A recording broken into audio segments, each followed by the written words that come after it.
Hi, good morning friends, and welcome to this special video. In this video I have a very special guest. He's my guru, he's my mentor, Dr. N.H Atthreya. Welcome sir, welcome to my Thank you. homemade studio. Thank you. I am truly blessed and honored to have you here today. Thank you. In this particular video, I am going to talk about the subject of listening, not talk, in fact, ask Dr. Atthreya a few questions about listening. He has written a book on listening. So I think he is the right person to guide us on this subject. And I have been associated with him for the past 17 years. And I think you can not get a better listener. Because a person who can listen at the age of 91 must have been a good listener. I find people at the age of 70, they go deaf, they can't listen because they keep listening to their own voices only. So doctor, I'm going to ask you a few questions, and I want you to share your knowledge and your wisdom with the viewers. Certainly. Number one, how can I know whether I am a good listener or not? A very good question. The moment we ask the question whether we are a good listener or not, the learning has begun. Because most people don't ask that question. They assume they are very good listeners. Okay. And they do not understand what research has said. The research has said, two things it has said. Number one, 45% of our communication time goes in listening. Absolutely. And more importantly, our listening efficiency is of the order of 25%. True. Therefore, the time of this activity is 45% and the efficiency recorded is 25%, which means it is an opportunity area. Very true. I was reading Stephen Covey. He also says that we spend so many years to read, we spend so many years to write, we even get a lot of training in even talking, but listening we are never trained. Any comments on this one? Well, many things are taken for granted, and one of the things that is taken for granted is just because we can hear, we think we listen. Hearing is an activity, listening is a purposeful activity. Hearing is an automatic activity, listening is a pointed activity. The moment it becomes purposeful and pointed, after all, what is the whole idea of listening? The listening is to get the meaning. True. Get the meaning. Not merely the meaning of the word, but meaning behind the word. Behind the word. Therefore, the intention is to get the meaning. Get the meaning. And this is what is missing, what is generally missing. I would not say it is missing every place, but when it is given attention, the benefits are considerable. Very good, sir. Okay, why should I listen? A question comes to most people. Why should I listen? What would I benefit from it at home and at work? Well, this is a question others need not answer at all. Okay. Because the moment we ask the question, we are exploring the answer, we will find the answer. Let us just take a couple of examples. Okay. The moment we listen, we find we are able to extend our knowledge. Okay. We are able to extend our sense of perception.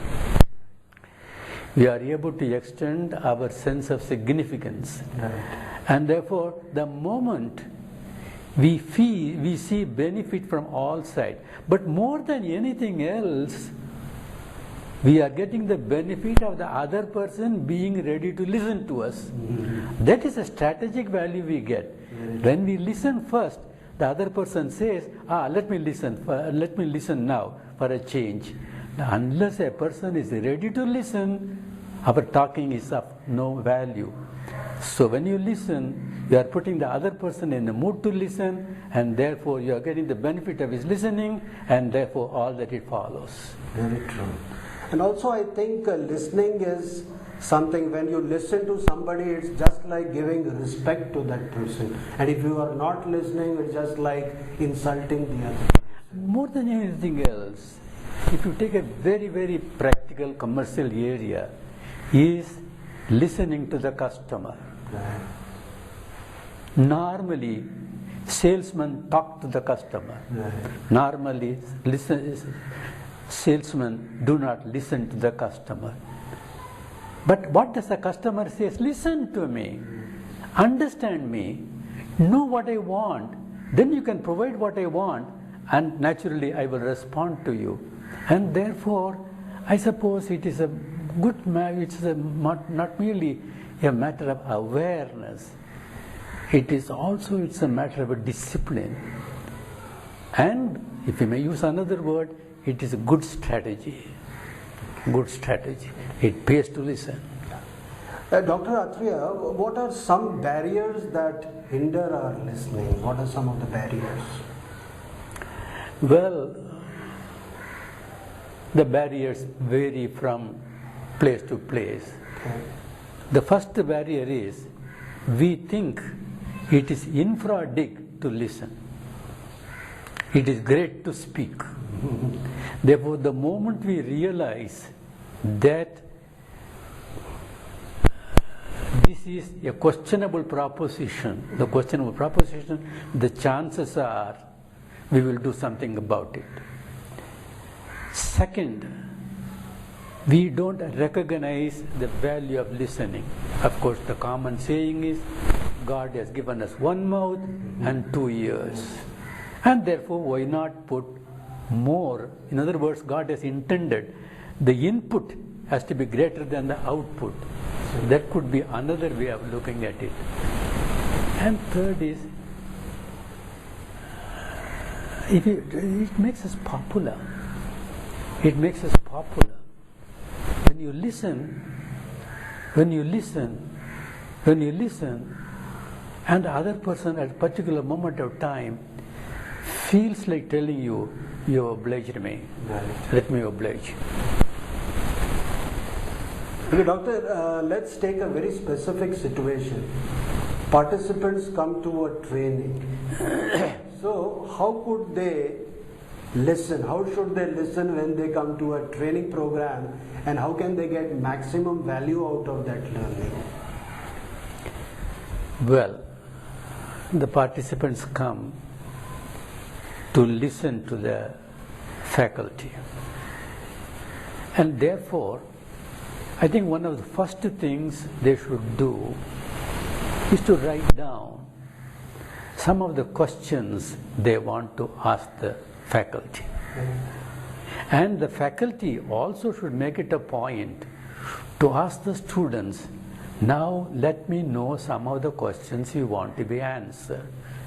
That way, the students get ready to listen, and what is more important, the faculty is getting ready to address what they need, what they want, what they seek. Therefore, this elementary step, as against the normal practice, they come and talk and talk and talk and talk more. They have done the talking good, but the other component of communication, namely listening, they have not addressed. Therefore, a certain preparation and certain preliminary steps by way of starting a session with a listening session and then making a talking listening session. Very good. Doctor, can you give us some very simple practical techniques which can help us to enhance our listening on a daily basis? Something very simple which everybody can do. Very good, very good. All of us know that, therefore I am only repeating. Number one, hear people out. A classic case has been given by an industrialist. And what he used to do is, with the union leaders, he was a winner. He was a winner. And somebody asked, how come he's become a winner? What he used to do, as soon as a union member comes, he will take a cigar. Well, both were smokers. Therefore, he will take a cigar and give him a cigar and tell him, when you smoke, I will speak. When I smoke, you will speak. And that way, he assured that when to listen and when to speak. I am told he made a winner, and I think we will have to go for some substitute for a cigar. Therefore, I don't know whether it's a chocolate or whether it's a toffee or whatever it is. We may keep some in handy, so whenever a situation comes, give the other person, you chew the gum, I'll speak, I chew the gum and you speak. Stephen Covey uses what is known as a witchman stick. Yes. So you give the stick to him, yes, he can speak. Yes. And then he gives back the stick to the other person, good and idea. they can speak. Good idea. So the idea is one person should listen. That's correct. And know in which situation I am. Well, anything that comes handy, I think is worth using. Very good. Very good. So, Dr. Atthreya, thanks for sharing your knowledge and wisdom. I hope my viewers will find this useful. So, friends, my suggestion is just use some of these ideas what Dr. Atthreya shared with us, and I'm sure you'll become better listeners, and that will help you to be a good listener even at the age of 80 and beyond. Thank you very much.